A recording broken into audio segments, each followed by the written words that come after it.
Yoshlar ishlari agentligi hamda Maktabgacha va Maktab ta'limi vazirligi hamkorligida ta'lim sohasida keng ko'lamli tadbir Ta'lim va kasb 2025 16 xalqaro ko'rgazmasi o'tkazilmoqda. 23 aprelga qadar davom etadigan mazkur ko'rgazmada maktab va oliygoh bitiruvchilari, oliy ta'lim maskanlarida o'qish istagini bildirgan yoshlar, xorijiy va mahalliy universitet vakillari qatnashyapti. Ko'rgazmada Rossiya Federatsiyasi, Qozog'iston, Belarus, Turkiya, Litva, Polsha, AQSh, Ozarbayjon kabi ko'plab mamlakatlarning 70 ta ta'lim muassasalari o'zbek yoshlariga o'z eshiklarini ochmoqda. Bularning aksariyati ta'lim ko'rsatkichlari bo'yicha dunyoning top 100 talik reytingidan o'rin olgan universitetlardir. Bu yerda oliygohlarning vakillari tashrif buyuruvchilarga bakalavr va magistratura yo'nalishlarining turli sohalarda o'z xizmatlarini taqdim etishyapti.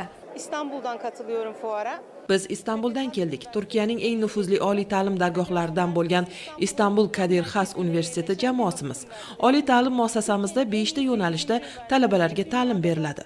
Bular san'at va madaniyat, muhandislik, iqtisodiyot hamda huquq yo'nalishlaridir. Ta'lim bakalavr hamda magistratura bosqichlarida olib boriladi.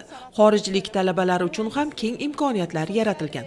Hozirgi paytda bizda 15 nafar o'zbekistonlik talabamiz bor va ularning ko'rsatkichlari juda yaxshi. Ko'rgazma davomida bu haqda o'zbekistonlik yoshlarga batafsil ma'lumotlar ulashmoqdamiz. Ko'rgazmada maktab, litsey va oliy ta'lim muassasalarini bitirayotgan har bir yoshning talab va qiziqishlaridan kelib chiqib, ularni tanlagan yo'nalishlarda faoliyat va o'qishlarini yuritishlari uchun barcha sharoitlar yaratilgan.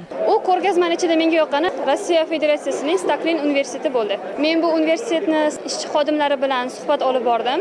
Ularni suhbatlari menga juda yoqdi va men Staklin universitetini tanladim. Shuningdek, ko'rgazma davomida barcha mahalliy hamda xorijiy oliy ta'lim muassasalari vakillari ishtirokida o'zaro tajriba almashishga qaratilgan seminar tashkil qilindi. Unda zamonaviy metodikalar asosida ta'lim berish, hamkorlik aloqalarini yanada kengaytirish masalalari muhokama qilindi. Shahribonu Hoji va Shohruh Toshnazarov, yoshlar.